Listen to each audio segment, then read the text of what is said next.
আর আপনারা দেখলেন সরকারি জমি জবরদখলে একেবারে জিরো টলারেন্স। মমতা বন্দ্যোপাধ্যায়ের ক্ষোভ প্রকাশ, বৈঠকে নির্দেশ আর তারপরেই অ্যাকশন। মুখ্যমন্ত্রীর নির্দেশের পরেই অ্যাকশন নেওয়া হলো। কোথায় নেওয়া হলো অ্যাকশন? নেওয়া হলো পূর্ব মেদিনীপুরে। অবৈধ দখল সরাতে তৎপরতা দেখা গেল। ডিএম এর অফিস চত্বরে অবৈধ দখলের অভিযোগ আর জমি দখল রুখতে কড়া নির্দেশ মুখ্যমন্ত্রীর। আর তারপরেই পূর্ব মেদিনীপুরে নিতে দেখা গেল অ্যাকশন। করোনা ভাইরাসে আমরা স্বামীরা সব বাইরে কাজ করতো, ভাইরাসের জন্য এখানে বাড়িতে এসে আমরা একটু ঠেলা নিয়ে এখানে দোকানে ব্যবসা করতেছি। এবার ব্যবসা 3 বছর হয়ে গেল। আর মিডল একবার ভেঙেছিল, করে খাবার জায়গাটা সব বন্ধ করে দিচ্ছে না। এরকম করলে একটা গুমটি, যদিও ঠেলা গুমটির একটা প্রতিশ্রুতি দিয়েছে, কিন্তু ঠেলা গুমটি নিয়ে কতদিন চলবে?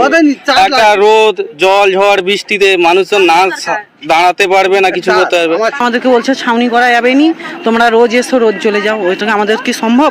রোজ গাড়ি অত দূরে নিয়ে যাবো, ফের নিয়ে আসবো? এটাই আজকে খুলে নিতে বলছে না ভেঙে দেবে না, বলছে তোমরা যদি না খুলো আমাদের ডোজার এসে ডোজার দিয়ে ভেঙে দেবো। ওই জন্য আমাদেরকে তাড়াতাড়ি ভেঙে দিতে হলো। নিমতৌড়ির যে অ্যাডমিনিস্ট্রেটিভ কমপ্লেক্স আছে, এখানে অনেকে মানে গত কিছুদিন ধরে ওই কিছু স্ট্রাকচার করে, বাসের স্ট্রাকচার করে এরা দোকান টোকান করে সরকারি জায়গার ওপর বসেছিল। এটা তো পুরোটাই অ্যাডমিনিস্ট্রেটিভ কমপ্লেক্স আছে, এখানে সব অফিস আছে। তো সুতরাং ওদেরকে আমরা রিকোয়েস্ট করেছি যে আপনারা এখান থেকে সরে যান। তো অ্যাকর্ডিংলি ওরা ওদের সমস্ত যা দোকানপাট আছে ওরা নিজেরাই নিজেদের থেকে সরিয়ে নিচ্ছে। যদি কোনো জায়গায় আনঅথরাইজড এনক্রোচমেন্ট থাকে, সেগুলোকে আমরা, যেগুলো আমাদের ডিউ প্রসেস অফ ল আছে, সেই ডিউ প্রসেস অফ ল সেগুলো আমরা সরাবো।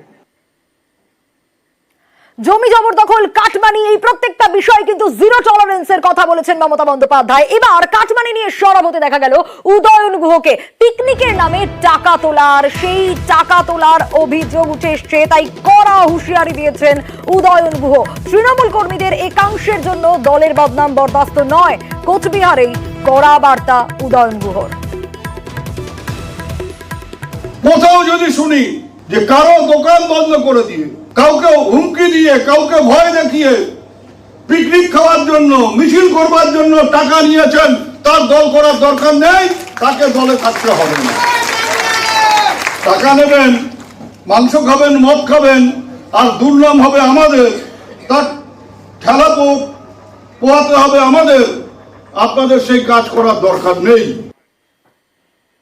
আর এবার দেখাবো মাটি চুরি হয়ে যাচ্ছে কুলতলিতে। একেবারে দিনে দুপুরে মাটি চুরি হচ্ছে। বেআইনি ভাবে চাষের জমি, পিয়ালি নদীর পার থেকে তোলা হচ্ছে মাটি। আর সেই মাটি কোথায় চলে যাচ্ছে জানেন? সেই মাটি চলে যাচ্ছে ইট ভাটায়। অভিযোগের আঙুল ইট ভাটা মালিকদের একাংশের বিরুদ্ধে, কিন্তু অভিযোগ তারা মানতে নারাজ।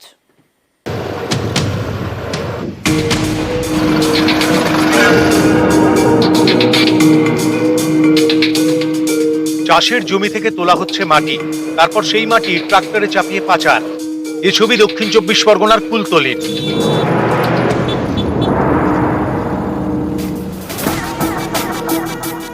কুলতলিতে এখন 31টি ইটভাটা চালু রয়েছে।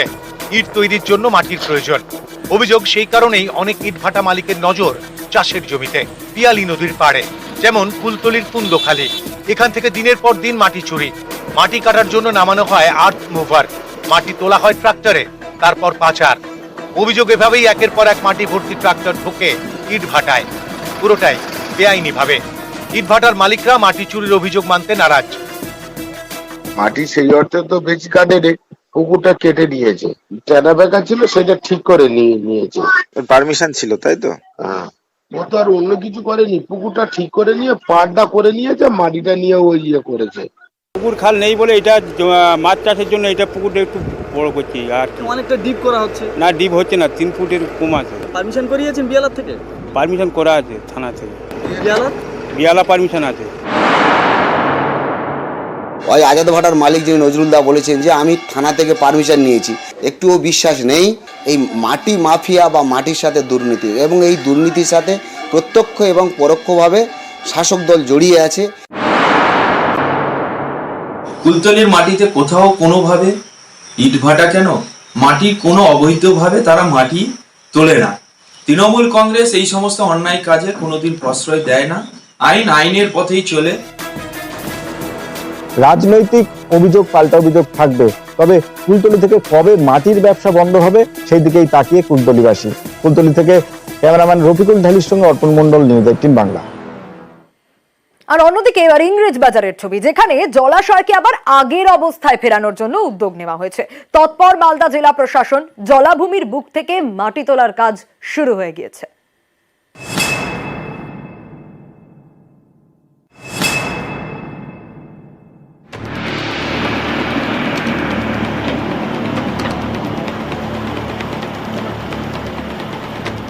কয়েক বিঘা জায়গা জুড়ে বিশাল এক জলাশয়, এলাকায় পরিচিত টিয়াকাটি গাড়া নামে।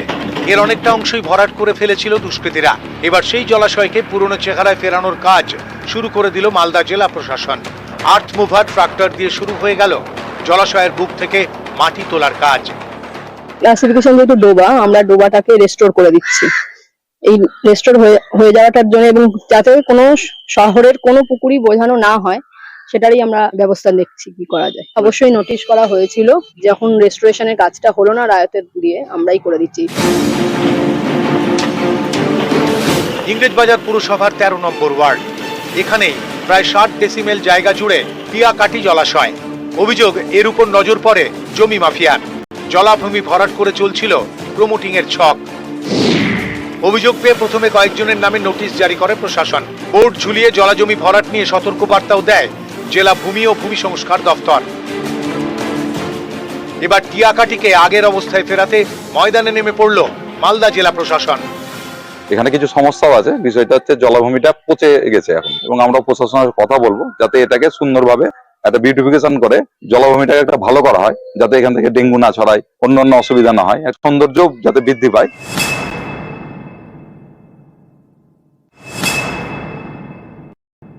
ওয়ার্ডটা আমাদের অপোজিশন লিডারের এলাকা, তো আমরা কোনো কাউন্সিলরকে ইগনোর করে করি না। সবসময় কোনো কাজ হলে কাউন্সিলরকে বলে আমাদের করতে হয়। অবাধে ওই মাটি ভরাট হচ্ছে, তখন আমরা বাধ্য হয়ে অ্যাডমিনিস্ট্রেশন অ্যাকশন নিতে জন্য বলেছে।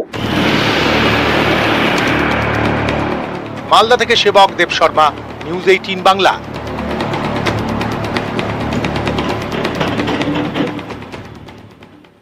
আর এবার আজব ঘটনা মুর্শিদাবাদে।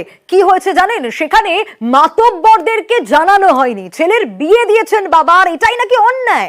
অভিযোগ, এই জন্য নাকি জরিমানা পর্যন্ত করা হয়েছে।